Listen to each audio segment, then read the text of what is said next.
tonight a little bit. Mental health is so important, and it's important to our physical health. It's important to our whole into our entire being. And this is Mental Awareness Month. And I think that just more awareness need to be made about mental awareness and, creating safe spaces for people to get help, to talk, to formulate groups. But I'm just going to go, I won't, just kind of, I'm going to be coming from the perspective of lifestyle.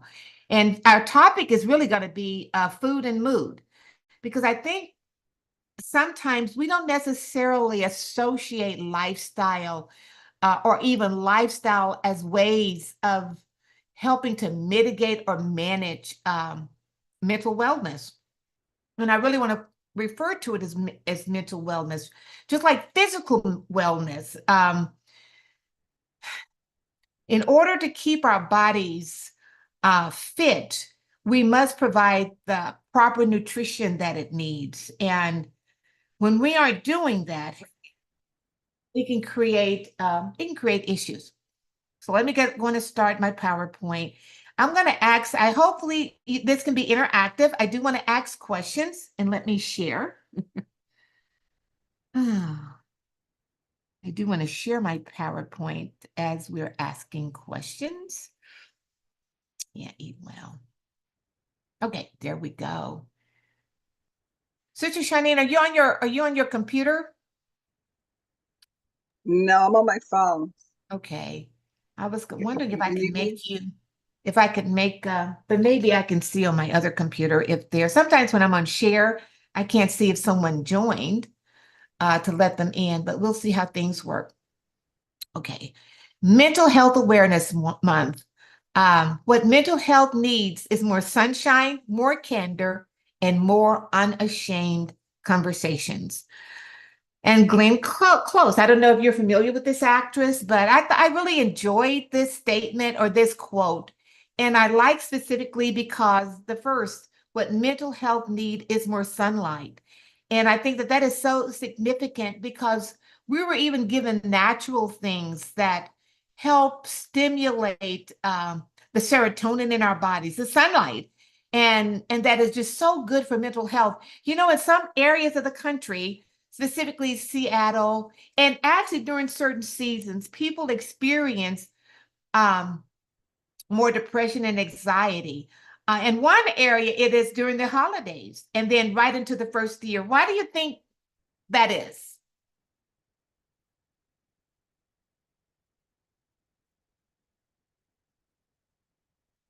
Why would people experience I more think depression? a Go on. lack of vitamin D. Mhm. Um, Also, I tell you, sunshine is just a brighter. Darkness is more sometimes can be associated with gloomy, Yeah, um, and yeah, it can lead to depression. I know when I lived in England, oh my goodness, it yeah. was so some of I mean, it just rained like every day at the same time.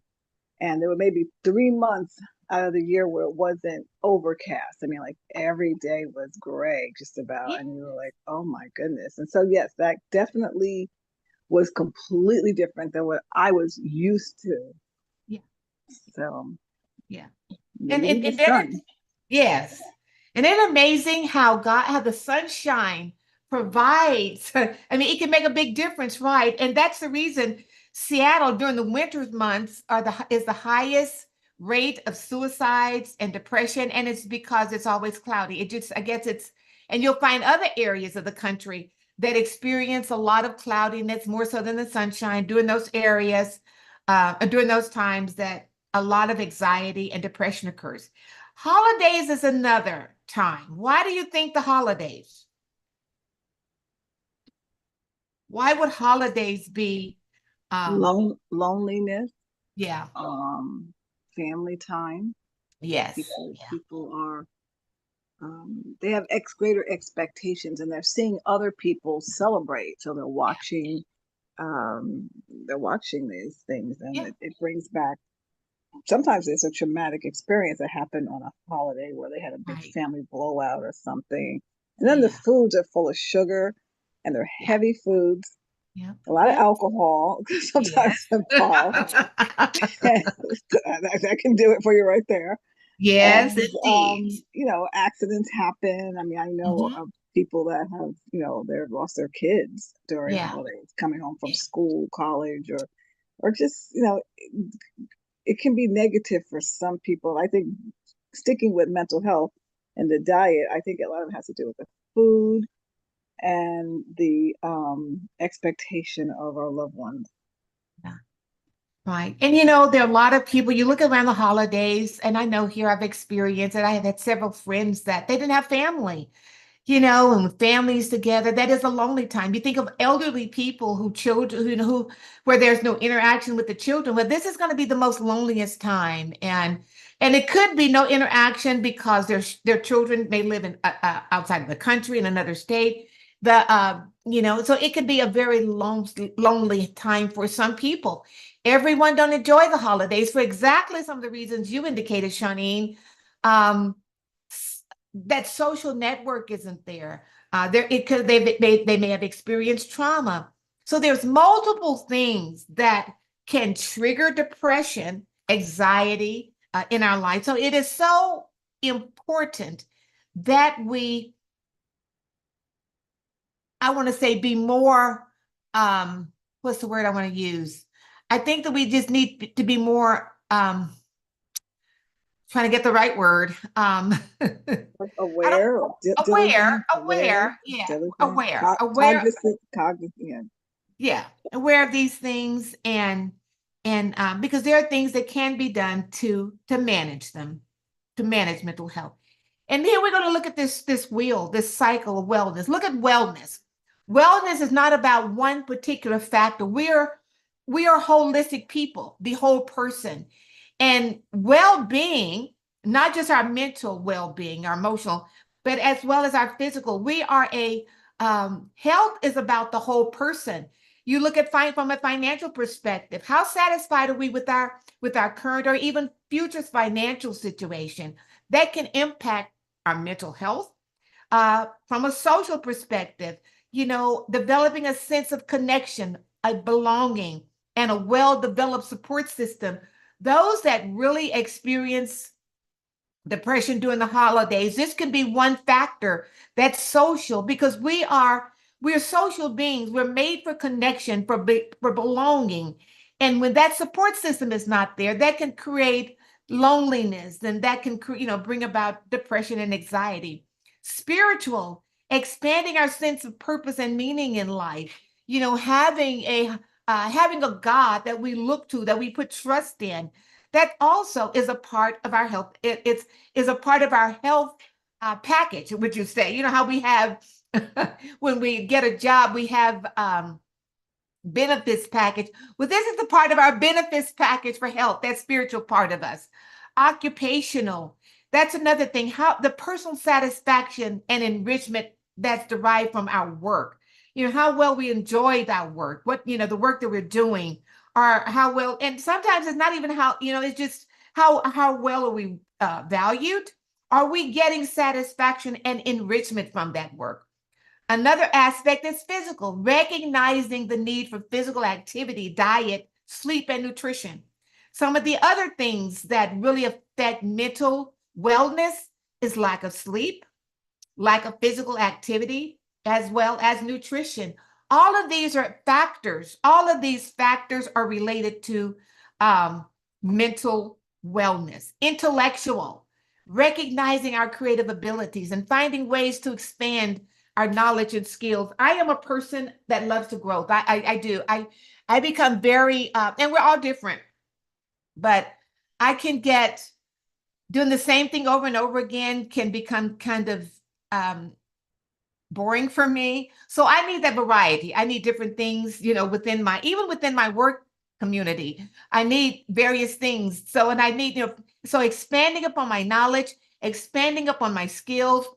This is life for me, to be in a continuous place of growing.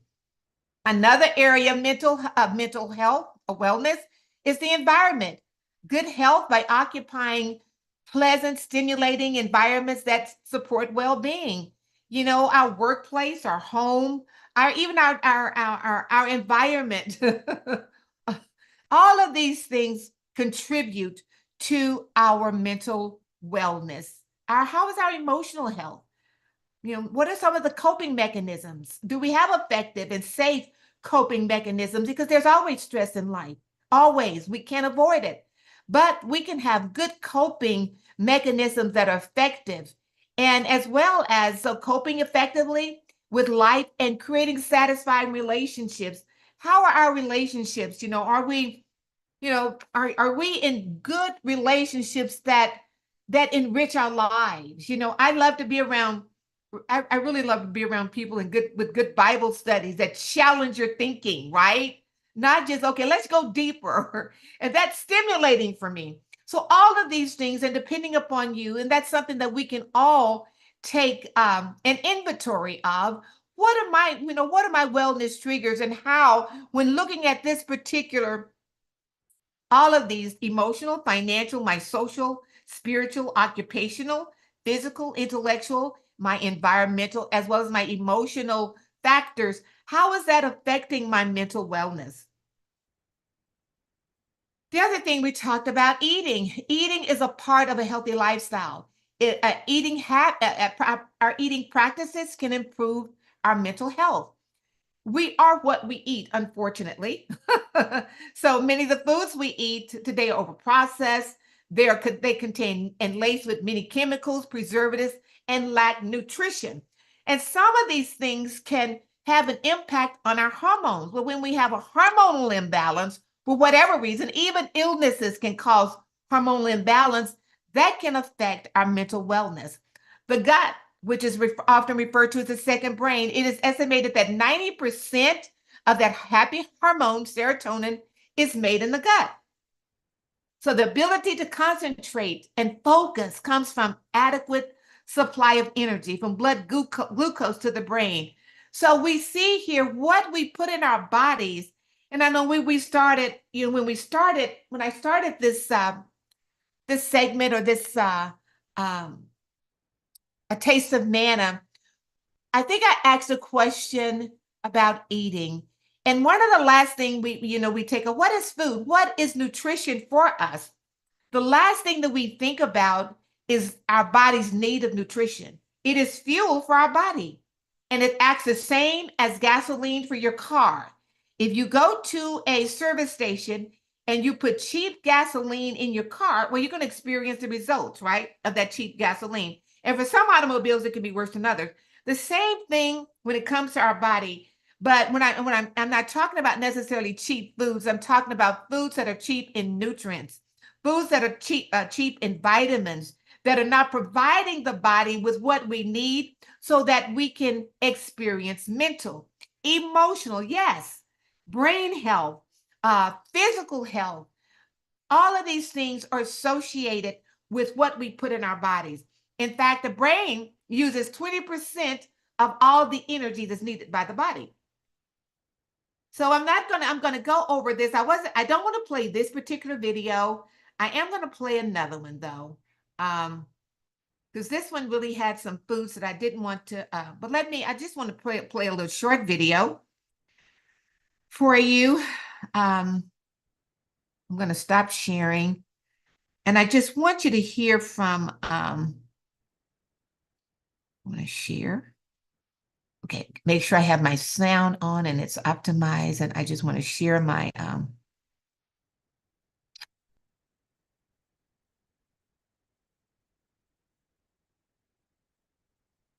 okay, I think it's right here. The links between Can what you we hear this? eat and how we feel mentally are really interesting. A number of years ago, we did a study with Geico, the car insurance company, and the study was looking at whether a vegan diet at work could help people lose weight or improve their diabetes. No surprise, it does. However, we also tracked mood, and we found that when people changed to a low-fat plant-based diet, indices of depression diminished, anxiety diminished, and job absenteeism diminished as well. And a number of other studies have shown the same thing, that an animal-based diet tends to lead 2, a worse mood, perhaps a higher risk of depression. Plant-based diets seem to do the opposite. Now, I have to say the research is sort of all over the map, but that's a good general trend.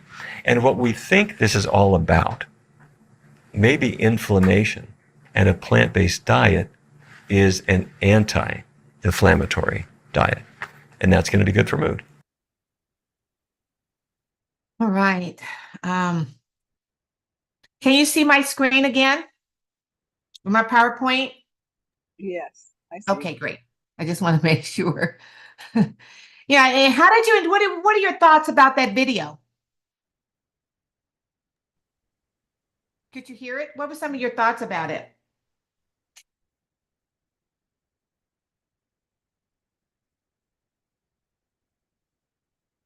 Any thoughts?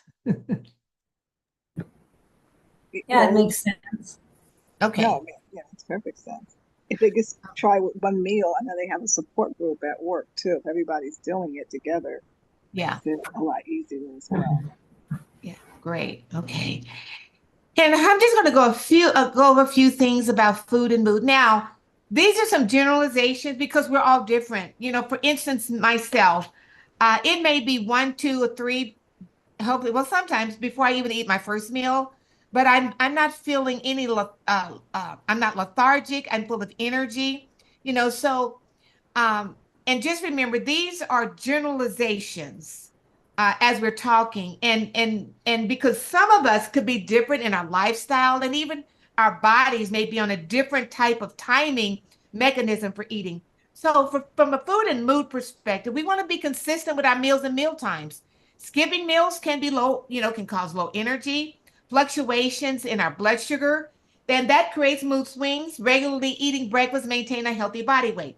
Now, let me say this. I want to add this, not just any breakfast. When I'm talking about regularly eating breakfast, even when I'm talking about a vegan diet, because we can have an unhealthy vegan diet. And I'm talking about a vegan diet that consists of whole live foods where we're getting a good balance of nutrition. We're getting vitamins. We're getting protein. We're getting the our nutrients like good protein, good carbohydrates. When I refer to carbohydrates, I'm always referring to complex carbs. I'm not talking about the white flour, the white sugar, the white noodles, because we know all of these things. Um, they're simple carbs and they turn directly into sugar. But we're talking about the foods that are made of complex carbs, like legumes and nuts. And so we're even when we're talking about food and mood and being consistent, these are the things that we're talking about to manage blood sugar fluctuations. Because when our blood sugar is fluctuating, and I'm sure you've seen it with people that have diabetes, all of a sudden their mood is all over the place. Well, this is what's creating it because their blood sugar is fluctuating and they're not managing it. So regularly eating breakfast can maintain a good body health. The importance of carbs is carbs produce serotonin. And again, I am talking about the complex carbs. Another thing we want to do is keep hydrated. There's amount, and again, we could be all differently, that our body needs sufficient water. So keeping hydrated, it improves our cognition, our mood, and also our quality of sleep. Here's a chart. Let me just move this out of the way. On my left side, I see our negative. You see some of those irritants? We see the caffeinated drinks. And I'm going to tell you, they have coffee and tea here, but one of the worst caffeinated drinks are going to be your Mountain Dew. It's going to be your Coca-Cola. These things, and these are some of the worst. And so these are some of the things that these things can negatively affect our mood. Look at the refined sugars. Our mood we have mood swings because the high highs that the sugar brings about within our body. I'm not talking about the refined sugars. That also consists not eating the refined sugars, but also the simple carbs, because they do the exact same thing that refined sugar is going to do to your body. All of a sudden, you have a high, but you know, then you're going to have a drop. And that mood swings come about. And that has to do with the fluctuation of that food within your blood glucose and what it's doing to the blood glucose. Look at this other thing. Look at the fatty high calorie foods, like the junk foods that when eaten in excess, these are some of the things. You see the face on this side, it gets that mad expression. And then on the right side, we have the positive expression. Well, the result of this is going to be your whole foods, your plant-based foods, your fresh fruits, your vegetables, your legumes. Here we have dark chocolate, avocado.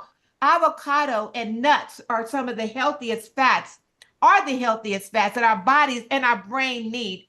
Our brain is a higher percent, and I'm thinking, if I remember correctly, anywhere from 80-85% fat. So we want to be able, when we're eating, we want to think about what our body needs, not just what we like. And I think so often what tastes good in our mouth, but what does my body need to function at its optimal throughout the day? Here we're looking at the walnuts, which is very good. Omega-3 fatty acids full of antioxidants. The tomato skins help stop pro-inflammatory compounds. Grapes that are full of vitamin C and natural sugars, both of which enhance mood and boost energy. The bananas can increase the production. There are specific foods that increase the production of serotonin and dopamine in our body. They're important neurotransmitters for happiness. Look at the almond, which is also increased dopamine. So if we see, a lot of these foods have the things that our brain need. It has the things in order to manage our mood, manage our anxiety, manage our good mental health. Asparagus, raw honey. Are there any questions? What is the importance of staying hydrated with water? Let me pose a different. Have you ever heard of someone getting a migraine headache and drinking water takes it away? Mm-hmm. Yeah. Yeah. Water is so important for our mood. Dehydration can impair our brain's ability to function. So that's the importance of that water. So we want to make sure that we're getting the maximum amount of water that we need daily. Any questions so far? I have one question. Okay. Okay, what is that word serotonin? Serotonin. Yes. Yes, ma'am. What is serotonin? Serotonin is a neurotransmitter, and it plays a crucial role in regulating our blood, sleep, and our appetite. And there are certain foods that can increase the serotonin levels in our body. Does that make sense? Our body can't produce it, but there are foods that stimulate the production of it, and even the sunshine in our body. Does that answer your question? Yes, ma'am. I didn't know that about the sunshine, so I make sure I get Ooh, plenty of that. yes, ma'am. See, every you talk about sunshine, you get more than just vitamin D from sunshine. That serotonin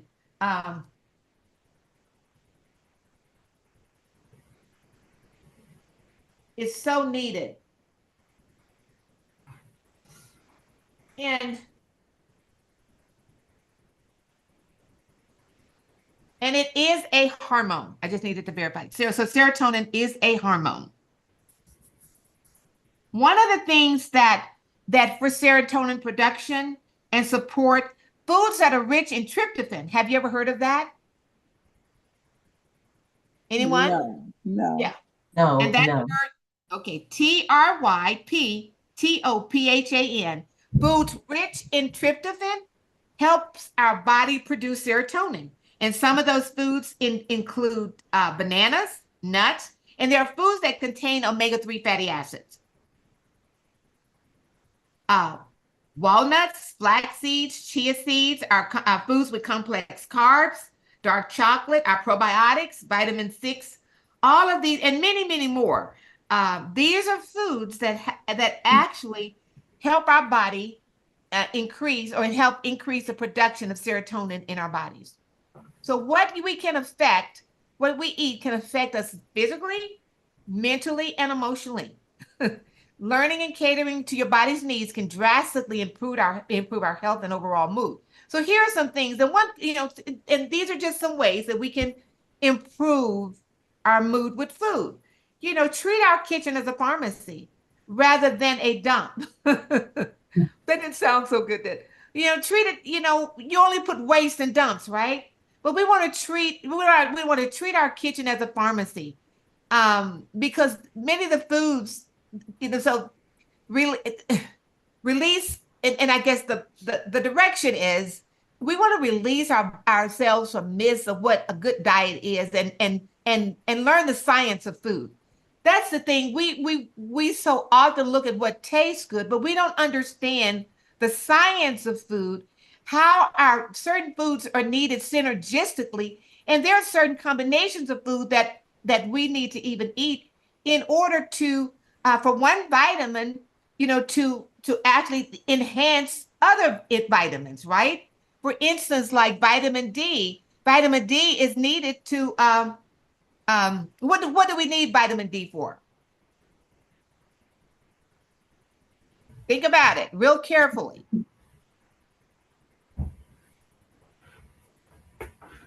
It's going to support our calcium absorption. We need calcium for what reason?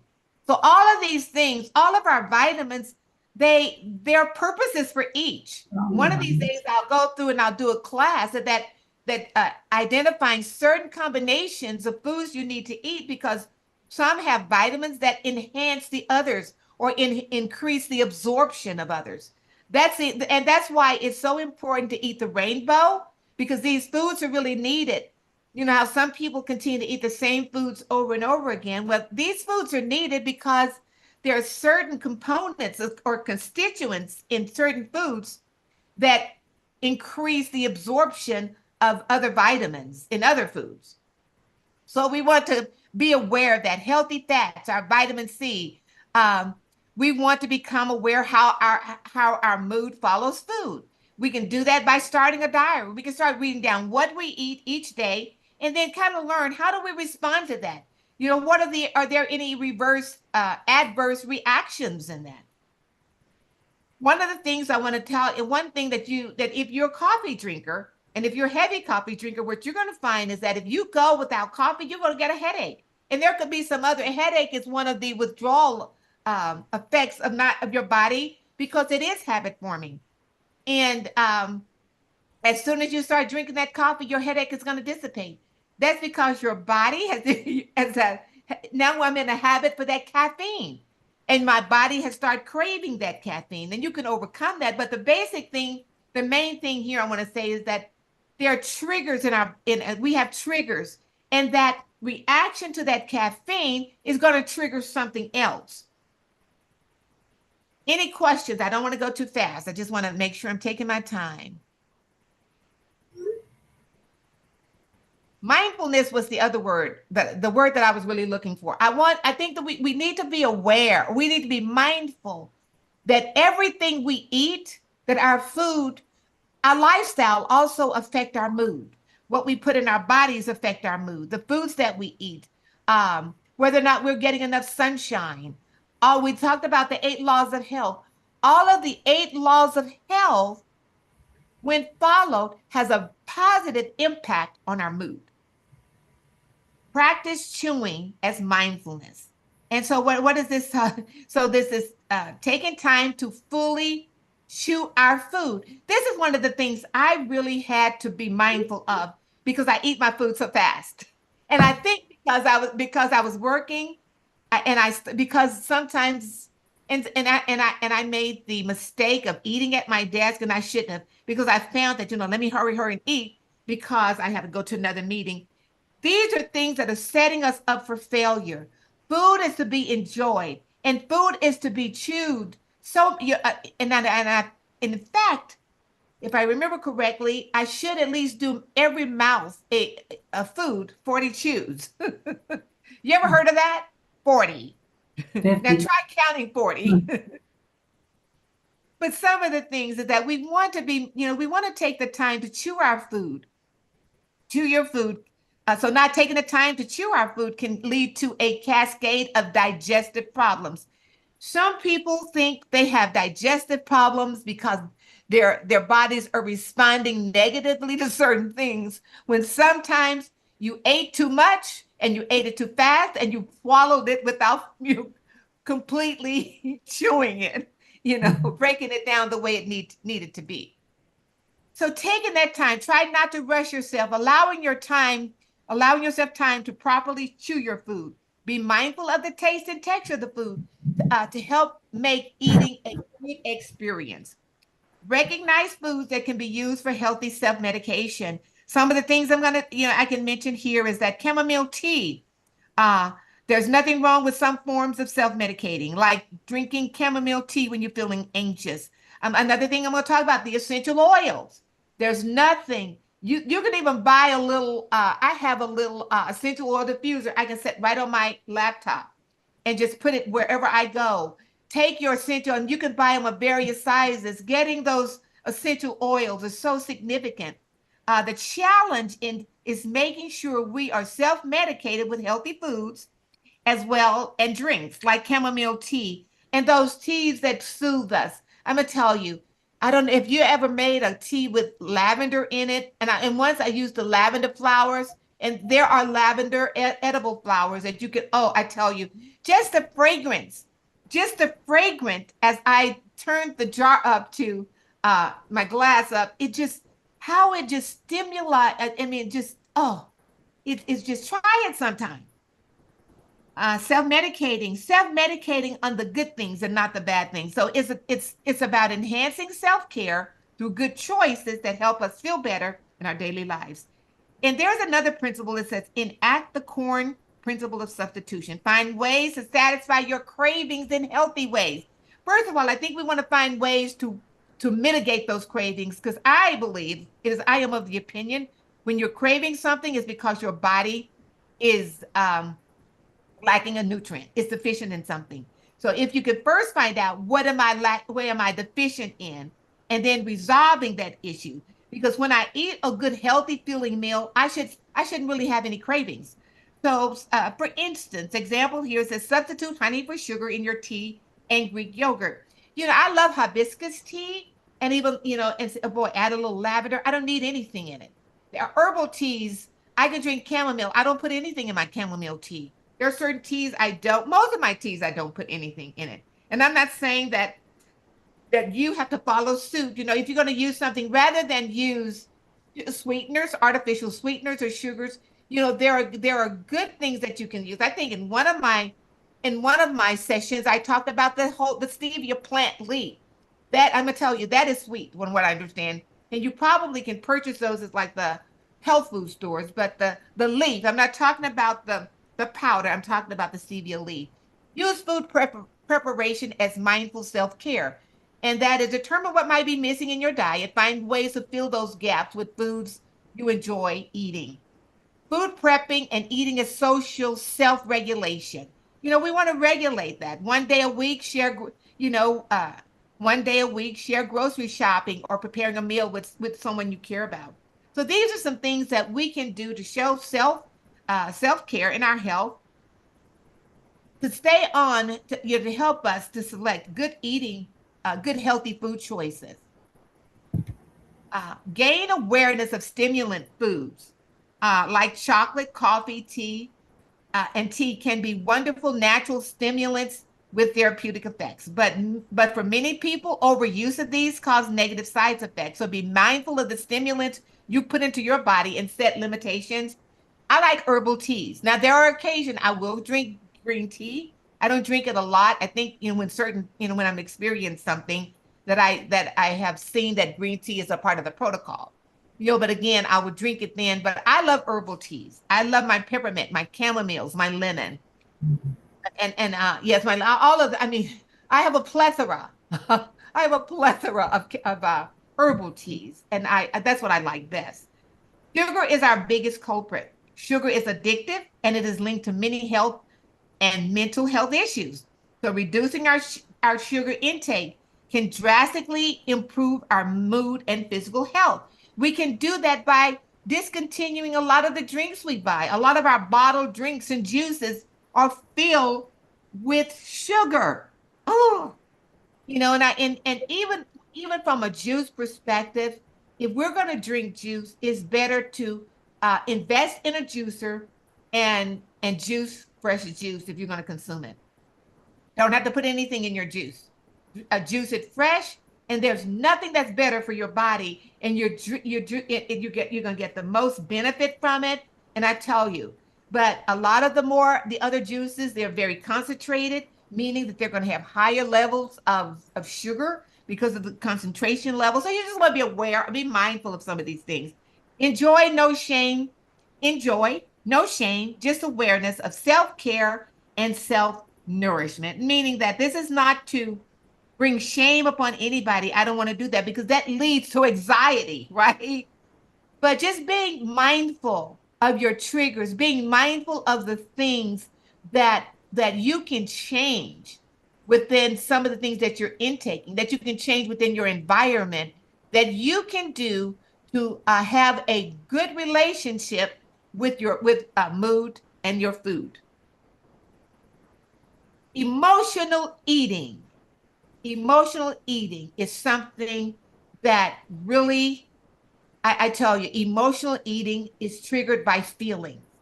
We may not realize we're using food to deal with our emotions. That's another thing that you can identify. Try to identify these triggers. Are there do you have emotional triggers? Write down what triggered your desire for that food. Emotional eating usually is triggered by feelings for some people. So we may not even realize we are using food to deal with those emotions. Next time you feel the urge to eat, just ask yourself a couple of questions. Am I physically hungry? Tell yourself you can eat, but wait 5 minutes to check your feelings.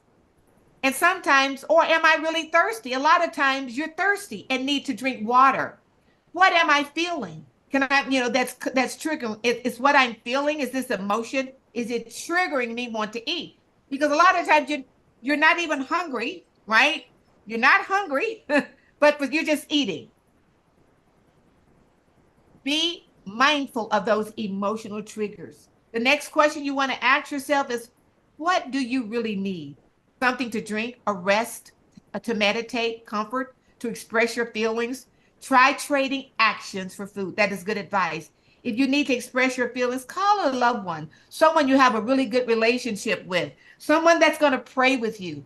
These are the things that rather than go allow, this is a very dangerous combination. Emotional eating is triggered. And sometimes we may need to get, we may need to get therapeutic help for it. And there's absolutely nothing wrong with that because that therapist can guide you through, how to identify these emotional triggers and how to mitigate these emotional triggers. Are there any questions?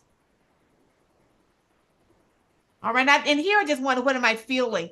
These are just some feelings. Am I feeling angry? Am I feeling bored, anxious, depressed, nervous? All of these can be emotional triggers that lead us to food. Physical hunger versus emotional hunger. Here's some other things. Physical hunger comes on gradually and can be postponed. It can be satisfied with it says with any type of food. I'm going to say physical hunger for me can only be satisfied with nutrient dense, fiber rich foods. I'm completely satisfied when I eat those foods. Once you're full, you can stop eating. It causes satisfaction and it doesn't cause guilt. Emotional hunger, it comes on suddenly. It's a feeling of urgency. It causes specific cravings like craving for ice cream, craving for chocolate, craving for pizza. You eat more than you normally would, and then you begin to feel uncomfortably full because you're eating more. It leaves you feeling guilty and cross with yourself. So look at all of these emotions. If you stop, look at all of these emotions, and it doesn't even lead to a neutral emotion. It leaves you feeling guilty and cross with yourself. Emotional hunger is I feel like it's something that we too want to be mindful of because there is a cycle that these cravings, what are some of my cues? What are my feelings? These are the things that we can start taking note of.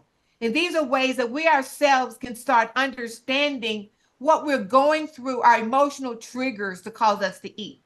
You know what? Comfort foods. I hate the word comfort food. I grew up in an era where comfort food was not associated with food. Comfort was not. And I see this. I've even worked with people because their parents provided to them comfort food for anxiety or when they fell and were hurting themselves. They set their child up for an association of emotional eating. And it's hard to come off of it. I mean, it is. And usually, but you can. You can. But these are some of the things that you want to take note of. When, what, how? How much am I eating? Where? Feeling guilty. What are some of the cravings? This is my overeating cycle. So by taking note with these, and I'm going to tell you again, do not be ashamed. There is no shame in saying, I think that I can, I need someone to guide me through this. And that's really what a therapist is doing. A therapist is guiding you and also not just guiding you through this, but yeah, they become your support person, a part of your support network in helping you to overcome this particular cycle. Halt. How are you feeling right now? Hold on. I want to ask you, are you hungry? Are you angry? Are you lonely? Are you tired?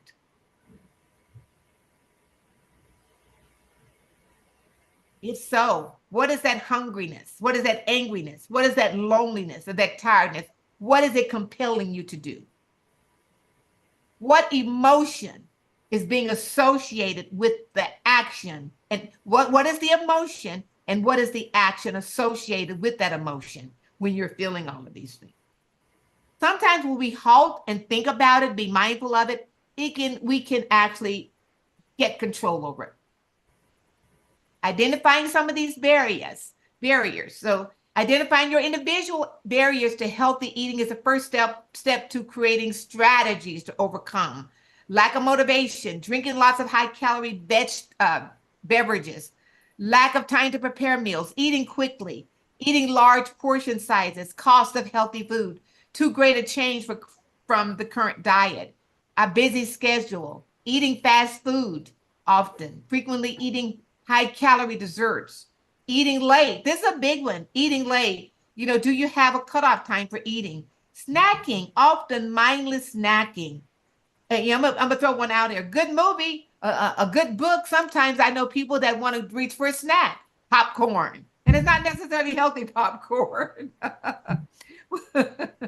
What are my competing priorities? It could be other things that we want to look at. Identify based habits. Okay, people who incorporate their personal goals into their sense of self are more likely to engage in goal consistent behavior. Frame your health goal as part of your identity. Love yourself enough to live a healthy lifestyle. Imagining yourself as a healthy eater is the key to changing your behavior. For example, tell yourself, I am the type of person who leads a healthy life. And I'm going to tell you, and then take a scripture. And that promise in a scripture, associate this with the affirmation, associate that scripture with the claim that you're making over yourself. Greater is he that is in me than he that is in the world. I wish above all things that I will prosper and be in good health, even as thy soul prosper. I can do all things through Christ who strengthens me. These are the keys. And these are the strategies that only we ourselves can come up with. Of course, we can have someone guide us through this, but these are some of the strategies that we can incorporate into our life to help us to move us from those bad habits more and more towards healthier habits and choices. List my boundaries you might set, and I'm gonna tell you some of the examples. It's a setting simple boundaries can be helpful in establishing and maintaining a well-balanced relationship with food. If you know that confrontation with someone at work, high stress environments or triggers, plan it. Start being more mindful.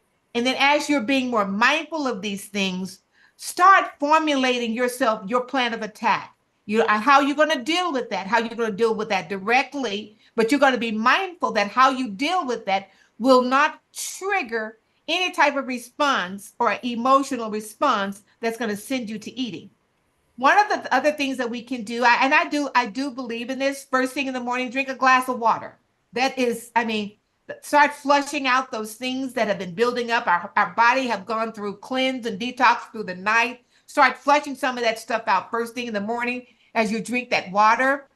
Only buy what's on your shopping list, no impulsive buy. Or have you ever gone to the grocery store? This is what I need. And you come back, oh, this look good, put it in the cart. Oh, that looks so wonderful. Yep. Someone wants, yeah. Never go to the grocery store hungry, right? Yeah. Oh, that looks so good. And try to eat out no more than twice a week. Eating out, even when it comes to good, healthy restaurants, eating out a lot can also, I mean, it can create bad habits. So eating out no more than twice a week, and what your limitation or boundary is, only you know that. Limiting yourself to, as his here it says, to 1 or 2 cups of coffee a day, and I would say this. I don't believe there are a lot of alternatives out there today for coffee. There are a lot of alternatives if you do have some issues with coffee. There are a lot of alternatives, and I would recommend that. And of course, and if you go to those alternatives, set yourself up for success and not failure. Everybody can't do cold turkey. Know that your body, if you're accustomed to caffeine, your body is going to start you're going to start experiencing the side effects of not having caffeine. Some of the things you can do is start mixing it with something else. You want to do a daily, it's almost like weaning your body off of it. And I'm saying that because this is safe. This is a safe way of doing it. You can do good things that are good, but if you don't do it in a safe way, then it can cause other problems. And it can also cause you not to be successful. So again, I am a health coach. Yet you can go with a health coach. Whatever you need to help you through these things, don't be ashamed or feel embarrassed. That's what we're there for. That's what your practitioners are out there to do. And in fact, most of our doctors now, I have, are sending their patients to coaches and practitioners because they know that, for instance, their patient, you just diagnose someone with a diabetes. Well, my goodness, when you look at all of the addictions of the bad habits that they're going to have to um, change. Well, you want that to be guided and you want that coach become your support person. So don't be afraid to get help. If you can do it on your own, good. Give up sugar totally, no caffeine. And here I'm going to say, ditch the caffeine. Again, they have a lot of good, healthy alternatives out there that you can look into. And drink at least 2 liters of water a day. Ration your snacks. I would say if you can at all help it, try not to snack unless you need to snack. I do understand that there's some people with health issues, whereas they may need to snack. But if you can at all eliminate snacking, you want to eat all of your food at one meal. Why? Because even when you're snacking, you can end up keeping your body in digestive mode all day, and you don't want to do that. That's overtaxing on your body. You want to have specific times to eat your food, to eat all of it. Try to eliminate the snacking and stick with everything that you want to eat. Make sure that that's part of your meal time. And in between, you want to also make sure that you're at least leaving 4 to 5 hours between meals. Eat to feel satisfied. Eat to feel satisfied. And the only way this is going to happen with nutrient-dense, fiber-rich foods. They're going to satiety. They're going to keep that. You're going to feel full longer, and all of those good things. No eating after 6 p.m. This is one I really like. This works good for me. And whatever works well for you, you want to set some sort of boundary. And in setting these boundaries, what you're doing is actually creating new habits and lifestyle changes from yourself. As you're creating these lifestyle changes, you're beginning to regulate your body into a new habit of practicing certain things, and your body will adjust. Every week, give yourself the simple goal to buy at least one vegetable or other ingredient you don't usually eat. You don't have to do everything. Don't try to do everything at once. But you can have some goals. And every day, every week, you're making steps towards those goals. And that goal could be adding in, maybe let's say that you're not getting your 2 liters of water right now. And you want to know, well, what am I consuming? That's the first thing. Get your baseline. Then as you establish your baseline, establish a goal to reach the goal or the amount of water that you need to be drinking. And the amount of water you need to be drinking is probably need to be in proportion to your weight. You want to take that in consideration as well. Any questions? Perhaps the most intimate relationship each of us will ever have is not with any fellow member of our own human species. Instead, it is between our bodies and our food. Our relationship with food is reflective of our relationship with life. Healthy living, healthy eating, healthy thinking. Eating better improves our brain processes, our brain function, our feel good, all of the hormones, our serotonin, the dopamine, all of these things, exercising. I can't speak enough about that. There are a plethora of studies that show just exercising 30, sometimes just 15 minutes if you're doing aerobic style exercising, you've already tapped into those feel good hormones in your brain. Mental health. I don't want to call it, I want to call it mental wellness. Mental wellness is the first place to start to avoid severe or acute mental health issues. And mental health alone, therapy alone is not the answer. Lifestyle changes are very beneficial. And we have been given a lot of good naturals, the sunshine, the foods that we eat, all of these things God has given us in order that we prosper and be in good health, even as our soul prospers, right? Are there any questions? Any observations? Any comments? I like that thing that you shared with the whole different things to avoid. I mean, 6 o'clock. I don't know, Sister Jackie. 6 o'clock ain't gonna happen for me.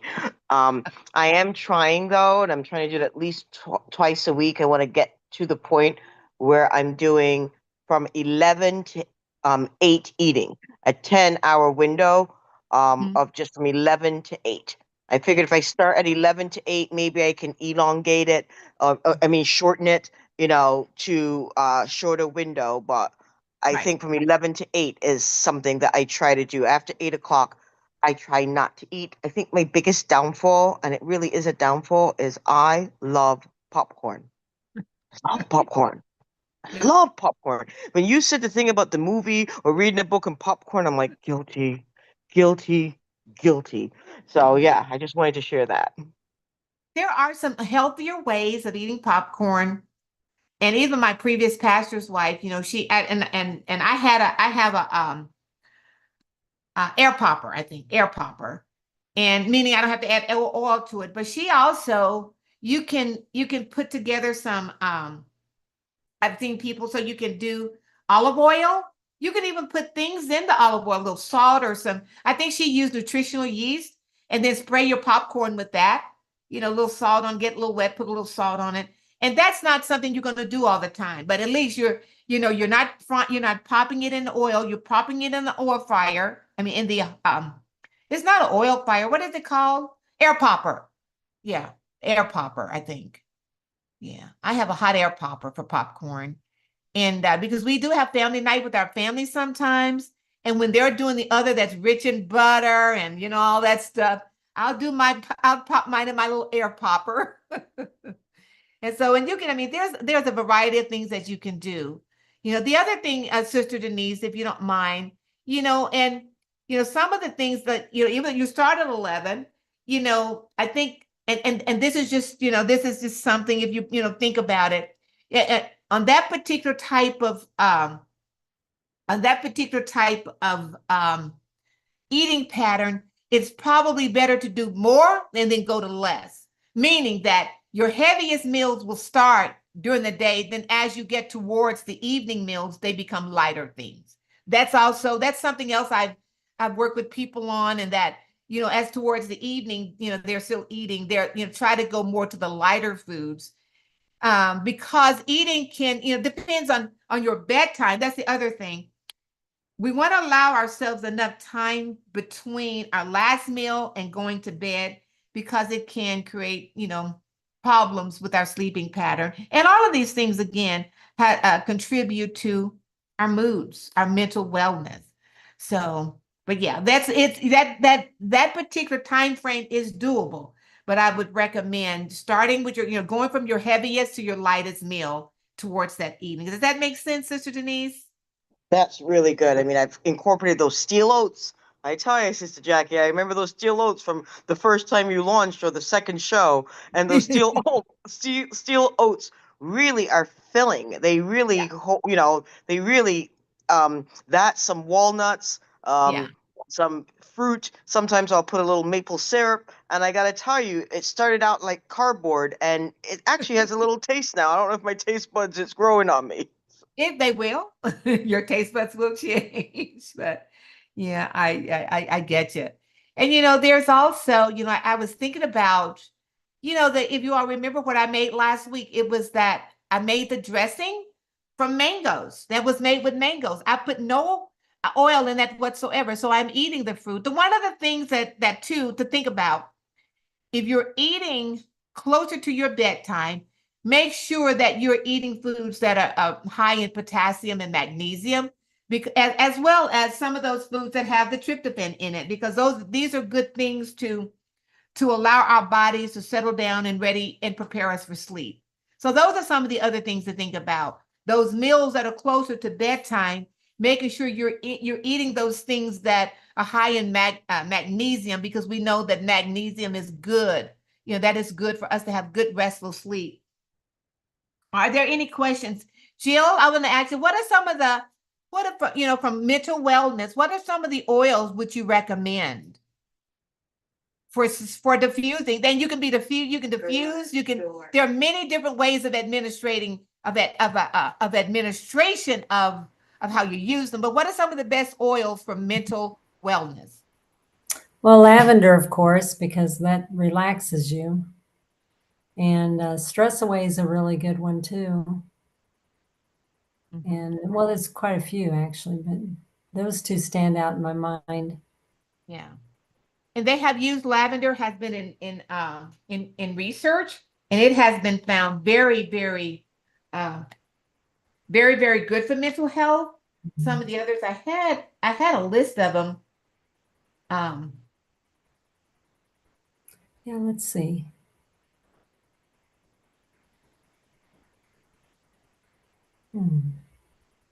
I'd probably have to look at my book for more.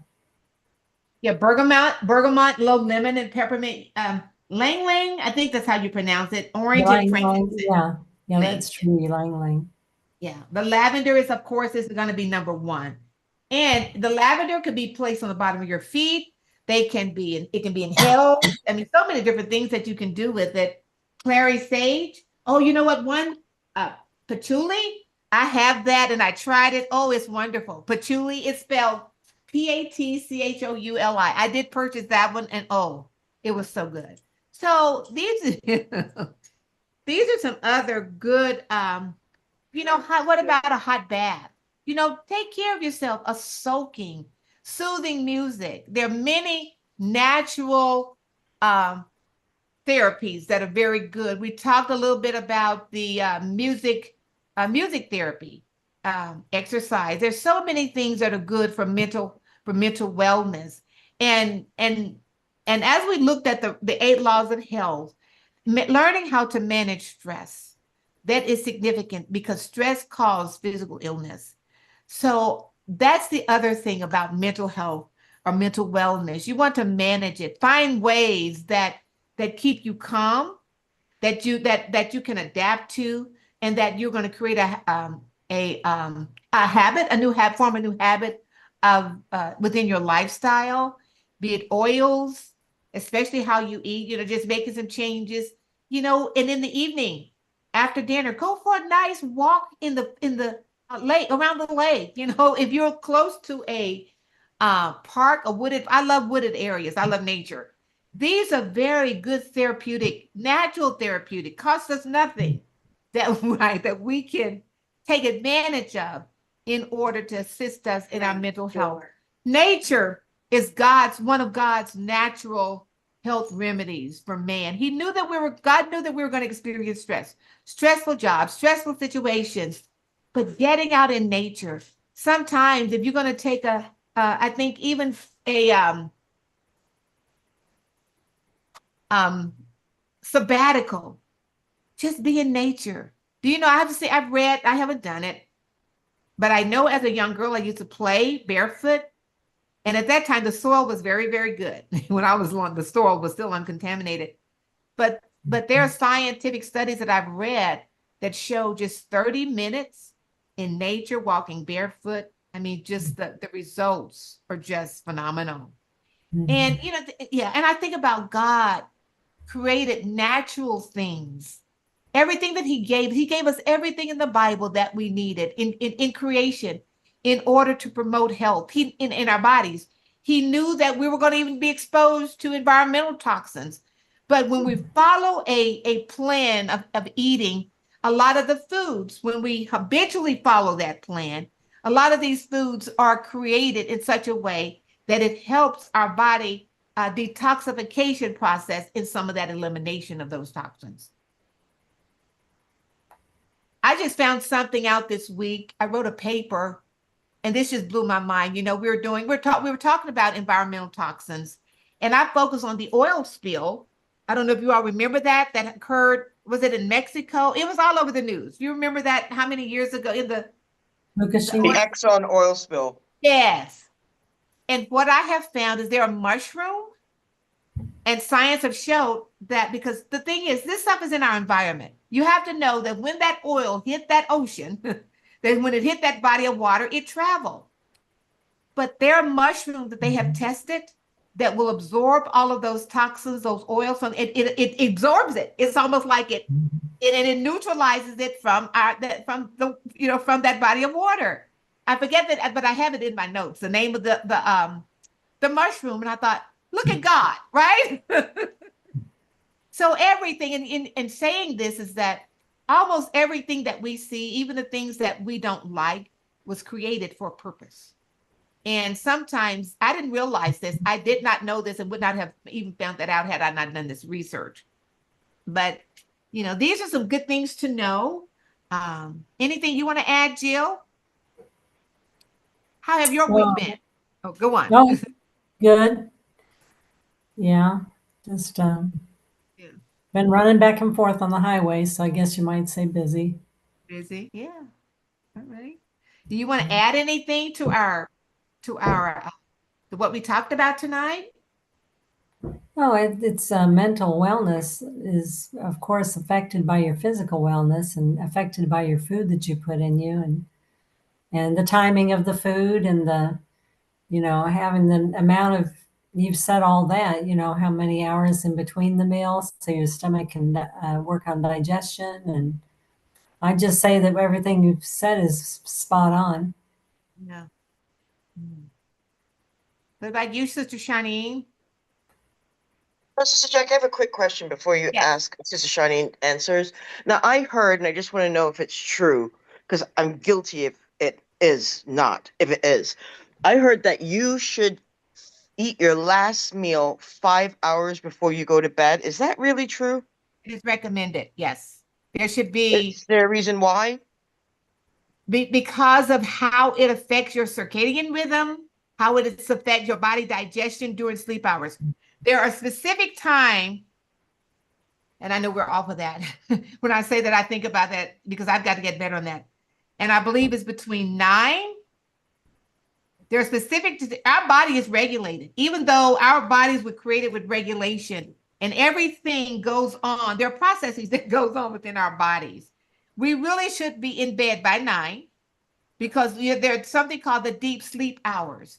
Those deep sleep hours, even if you only get a few hours of those deep sleep hours, Those are going to be the hours that you need, that when you wake up, you're going to feel fully rested. There are deep sleep hours where your body is in a deep, restful sleep. Your body goes through healing while you sleep. Your body is going, your organs are going through healing. They're going through what I want to call it, what's the word? Starts with a D. Detoxification. Detoxification. That's the critical thing. So how can, if I'm processing, this is the other thing, it takes, and I forgot to make this a very valid point. It takes up to 5 hours for our food to digest. So when I go to sleep, I want my food to have fully digested. Does that make sense? Fully digested food and the nutrients, that means that fully digested, that means that my body has gone through, my organs have, that I have filtered it. The waste elimination occurred. The absorption of vitamins and minerals have occurred, so that when I go to sleep to heal, everything is lining up to do what it's supposed to do in my body for healing. That's the reason behind it. Thank you. Sister Denise, I didn't like the way you said thank you. Oh, Sister It'd be Denise. hard. That's hard. Well, take time. Don't try to do everything at once. Take time. I didn't do everything in one day, nor 1 week. It was a step-by-step process. Taking as smaller bites that you need to take, because progress is not how fast I go. It is, am I making changes, lasting changes? Because I can have a person go real fast and next year they're back at the place that they started at, right? So it's about allowing yourself to make those adjustments and those changes. You can do one day at a time, one step at a time. It's just like our faith. Our faith, the Bible said we've all been dealt an issue of faith, a measure of faith. I said an issue, a measure. We've all been dealt a measure of faith. That's the Bible, and that's sound. Now, what am I going to do with that measure of faith that I have been dealt to grow it, right? So this process is like that too. One step at a time, by walking in faith, by trusting and believing that measure of faith that I have been given, as I use it, it's going to start growing. It's going to start growing. I don't care how little of it I use, it's going to start growing. And it's going to eventually get to the proportion that I'm going to be able to use more of that faith, and my growth is going to start escalating exponentially, right? Does that make sense? So this is not, because do not beat yourself up. Just look at, okay, it's about evaluating, where do I want to start, what I want to start on. It's not important, but don't just take everything in and let it overwhelm you. That I pray and ask God to show me where to start, and then said, Lord, with the next prayer, give me strength for the journey. And God will, those promises, and just taking those little bitty steps. It may take you how many months to get up to the full amount of water that you're drinking. It doesn't matter, as long as you're making progress and not staying where you are, making progress, right? I work with people that increase it by one glass a week, but they made progress, steady progress. And we do that in our faith journey as well. But very good. Anything, a TMA, Sister Sharon? Come on up and say some things. You all, this is interactive. Hello. We're not all professional and stuck up here. Hello. I'm just enjoying. It's just a matter. I'm just enjoying listening to I the think beautiful program. Normally, I don't get to get up here, but tonight I'm here, and it's welcome. very interesting what I'm learning. Yes. Yeah. Hello? Yes, I hear you. Yes. Oh, I thought I was. So it's very interesting what I'm learning. Just had to my regular routine that I normally do on a daily basis, everything always good. To had from the professional like you guys, who know what you're doing. I do my thing, but I have my own way that I just do my thing. I don't always go by professional, but when I have the opportunity to listen, like listening to you, Sister Jackie and Sister Jill, I get a lot more to add to what I'm doing.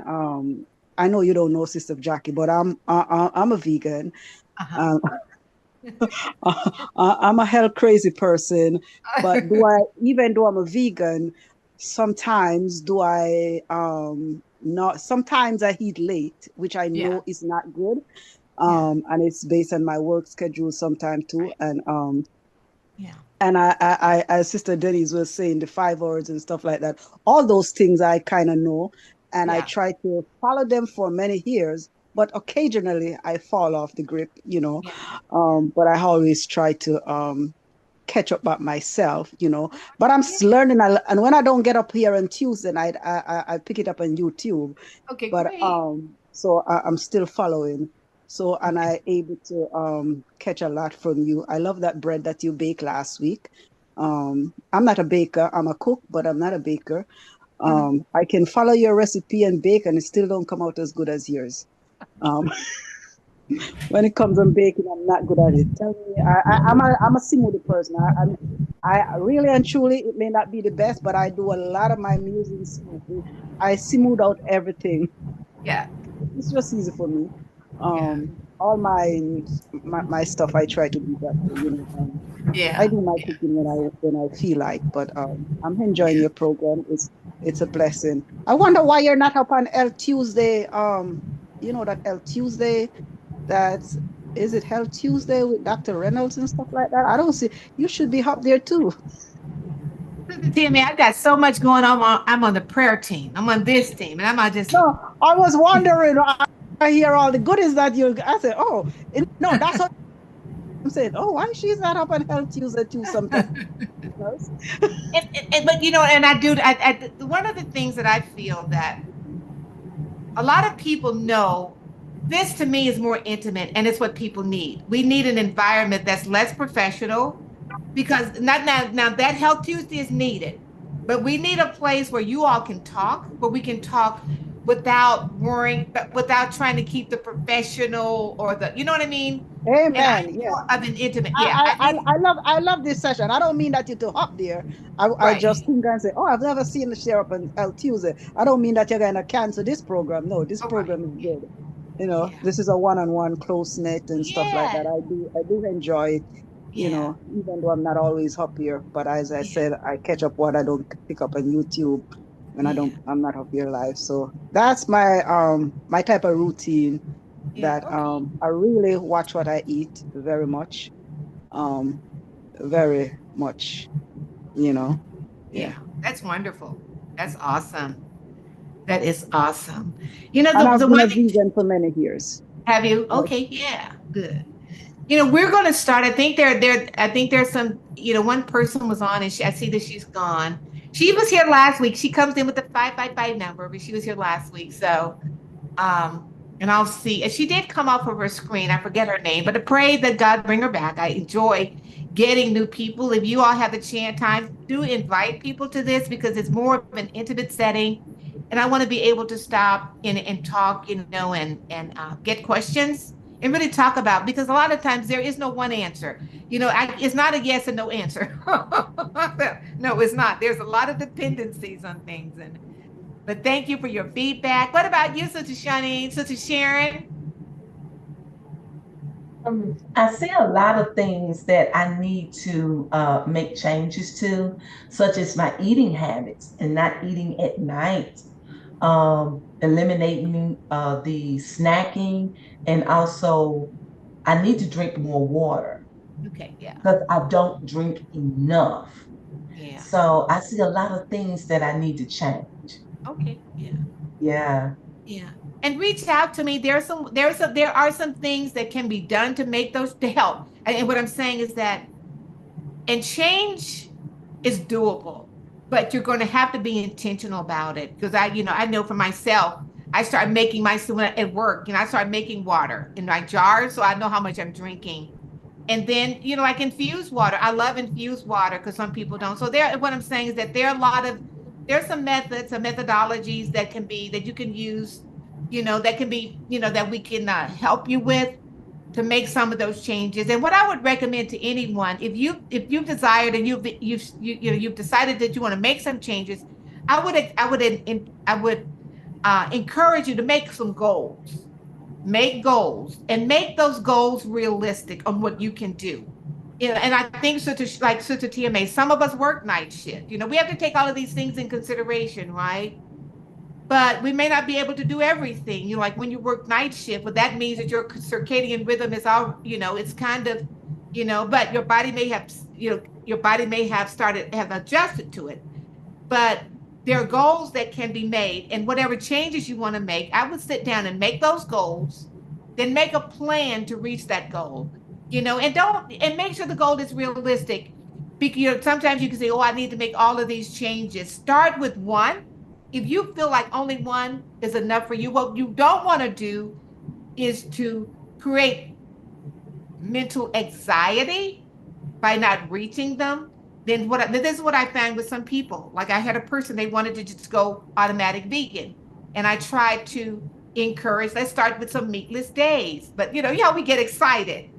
Well, then it didn't last long. And then when that goal is not met, we start feeling disappointed and we beat ourselves up. If we manage, there's a pace, manage it according to what your body can do. Let's say that you want to increase water, you want to increase the amount of water you're drinking. And at first, establish your baseline. Where am I? First, you go maybe spend the week to see how much you're consuming. Then you know where you need to increase to. And then you can start. Well, my first goal is I'm going to drink one more glass. I'm going to add 8 more ounces of water to this every week. Even the objective is to be realistic in your goal and something that you know that you're going to commit to and realistic enough that you can accomplish. Because when you don't accomplish the goals, that can bring on anxiety and you start beating yourself up. So we don't want those mental clashes, if you will.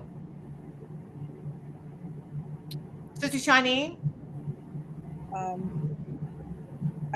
I was going to say was that I like this setting where it is more intimate, where you can ask questions. And I think having the support group and prayer about some of these habits that we need to break. And like even for myself, I usually eat about one big, like once one large, most of my meal is in one setting. And then occasionally I'll put like some yogurt and fruit, but I use yogurt, like a vegetarian or vegan yogurt, I should say. And I know that has helped me a lot with my digestive system. Today I'm eating later because I haven't eaten all day, almost 24 hours. And I'm only eating because I'm weak. I'm not even starving. So I'm just going to eat what I feel like and something lighter that's easy to digest. That's another thing is also what we eat. If we're going to eat later, it should be something that digests within a certain amount of hours. Like I know melons digest an hour and a half. But if you're eating a heavy meal, or if you do like a smoothie with a little protein, that will digest very quickly into your system. It won't take 5 hours to, but if you're eating different food groups together in a solid meal that you have to chew up and break down, then it's going to take longer to go through. I know for me, I can't eat terribly late with a big heavy meal or else I'm going to be like wiped out. You see people do it all the time. They go to restaurants and they gorge all this food in them. I'm like, how are you going to fit all that food in that giant plate? And then they're gonna go home, and then they're gonna sit down by the TV, and then they're gonna go to bed. And they've had all this food and no exercise. I'm like, oh my goodness, this is so bad. That's the American habit and the American diet, unfortunately. And that's why our kids do the same thing. Same thing that we do. Yeah. Yes, I think having a support group would be. It's going to be wonderful. Yes. It's going to be wonderful because then we can support each other and are, at different stages of where we're at. Because we can any one of us. Yeah. Even those of us who are vegan and those of us who eat right, there's always some area that we can improve on. Yeah. Yeah. All right. Awesome. Jill, I was just thinking, Jill is she's tell us about Jill lives in what part of California? Loma Linda area, Oh, Jill? yeah, You look so good today, like you're just more rested. really? Yeah, I mean, I guess maybe you feel the right. Now, which church do you attend? Well, lately I've been going to Norwalk, which is in Norwalk, California. And but that's because we're going up there and taking my cousin's husband to church. Okay. Um, but no, normally I go to one that's called Advent Hope, and it's in close to the University Church, which is really big. It's a Sabbath school branch from that, so it's kind of like it doesn't have a pastor, but they have special speakers every week, Yeah. and there's another one, Mentone, that I go to. There's so many churches out here. All right. Now, That brother, one, brother, Dwayne Lemon, which church has he been going to? well, he was visiting the Norwalk Church for a week, and Okay. he came and had that special that I sent to you. So Yeah. he's actually in Northern California, more near Weimar is where he Okay. lives, and his daughter is going to Weimar, so that's how they ended up moving in that area. Oh, okay. All right. All right. We're very familiar with Pastor Lemon, and but yeah. Okay. Yeah, that Well, was a Jill, blessing. yeah, they are. Now, Jill, you're very good. I was just going to ask you, do you make your own yogurt? Vegan I yogurt? have I have before, but it's been a long time, and not really Okay. yogurt, more fermented, lightly fermented. Well, you can take like quinoa or something like that, and you can make lightly fermented water Yeah. that So you're gives you doing the more than that? profile. Okay. Yeah, I've done that several times and done Yeah. classes showing people how to make Is that. Can you is do that a? that next week? Oh, go on. I was going to ask, is that a dehumidifier behind you, Sister Jill? What did you say? Is that a dehumidifier, like Oh, a hydrator? I mean, a hydrator, like oh, a behind you. hydrant. The Yeah, dehydrator. yeah. This is a dehydrator, and so is this. My Yeah, I daughter's love that. I the like that next. one on the left, the hydrator. Yeah, that's Yeah, yeah. cool. That's a smaller, more compact. It fits really easy, and my daughter thought I needed another one, so Yeah. Good. I'm thankful for that. Yeah. But Jill has done a lot with working with with people that have been diagnosed with cancer. I think I shared with them how they hired you to create their food. How many meals a day were you making for them? When I was in home, I was creating all their food. I'd make, like their breakfast, lunch, but they started doing breakfast later on, and then it became more lunch and dinner. So I would make them the dinner, and then they would eat it later. I wasn't there the whole time. I just made Yeah. it up in Okay. advance. And right now, the client that I'm working with is in La Mirada, and that's a little ways away from here, so I had to travel to get it to him last week. But Yeah. that was more, they like the crackers and the breads and all those types of things that are more time consuming because of the sprouting and the Yeah. soaking and the everything that has to be done to make it as healthy as possible. So that's why they were looking for someone to do those type of things rather than the meals. So that's Right. all I'm really doing right now for Okay. anyone. But I've Yeah. had different situations. Yeah. We're thinking about going every other week, but I'll let you know. Would you mind if you maybe one night doing a sprouting demo for us? Oh yeah, yeah, Okay. that's pretty good. Yeah, And you can yeah, I like include to do it, that. and you can do your Jubilant water, how to make the fermented water. Is that easy? Okay. Yeah, we can do that. Yeah. Yeah, Yeah, I that have to. would be nice. If we tell us what the ingredients are, what tools we need. Oh, and then we We can could make do it it with while she's demonstrating it. right, That would be right. We could great. do a Yeah. hands-on workshap. I would love Yeah. to do that. Yeah. Yeah. So if you send us a list of what we all need, then while you're making it, we're gonna make it. Okay. Oh, nice. I Yeah. would love that. But you Yeah, have what to about kind of, people like a take, hands-on workshop and let people know next week that you're Yeah. gonna have a hands-on workshop. Yeah. Okay. I'll do that. Yeah. certain steps you have to have it takes time during the week too. So I would probably have to tell you a lot of Yeah. steps. Yeah. Yeah. Or To write do it down. that. Yeah. But I Yeah. can Oh, show yeah. you. Give us all the steps and you can get us started. And then, yeah. Right. Yeah. Okay. Yeah. That'll be good. Yeah. Yeah, that All would be so right. cool. All That'd be right. fun. Okay. Well, listen, does anybody want to pray us out?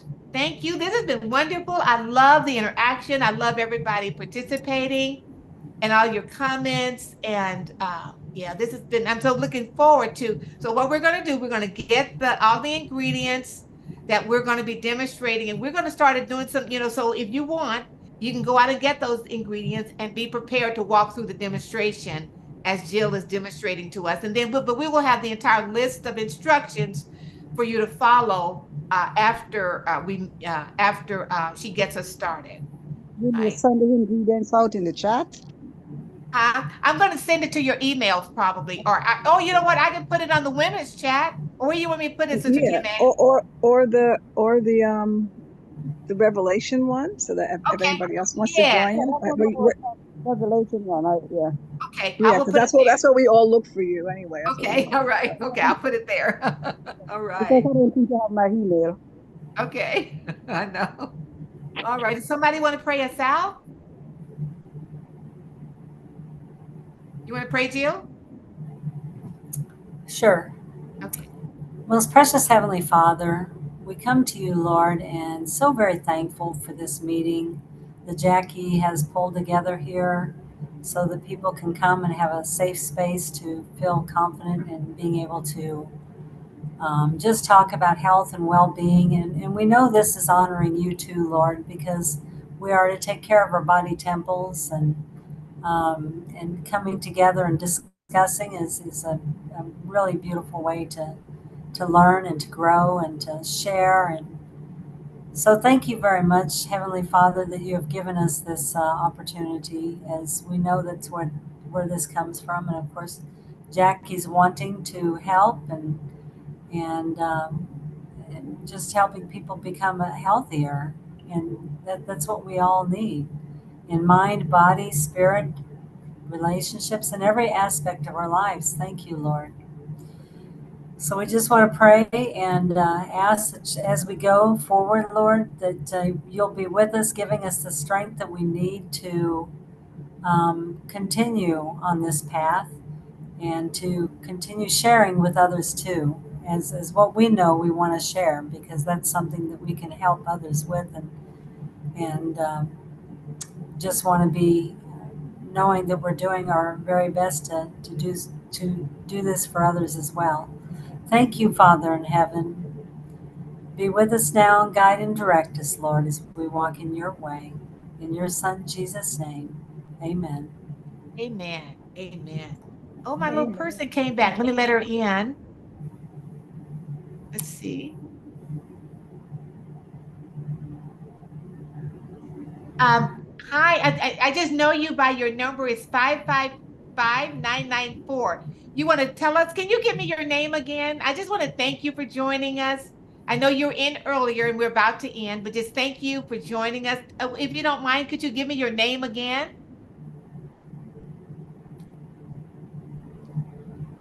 You're on mute if you're talking. Oh, hi. Oh, my name is Nadine. I'm a friend of Jill's. I don't Oh, think. okay. Hi, Nadine. Okay. Hi. Hi. Hi. Hi. Awesome. Hello, Nadine. Hi, Hi. Nadine. Hi, Yeah. Nadine. Yeah. And Hi. Jill, if you want to give your friends the video is on YouTube, if you want Yeah. to give people to it, and yeah. Well, thank you, Nadine, for joining Thank us. you. Yes, it's a pleasure to have you, and Thank it's you so wonderful. And much. tell others about this time that we can Okay. share spending together. Okay. All right. All Thank you so right. much. Yes, Okay. thank you. All right. Well, we will see everybody back next week. Have a good rest of your week. All right, you Okay. too. You Take too. care. Ready? God bless. Bye. Bye. Bye. Thank Bye-bye. you. Bye-bye. Yes, thank you.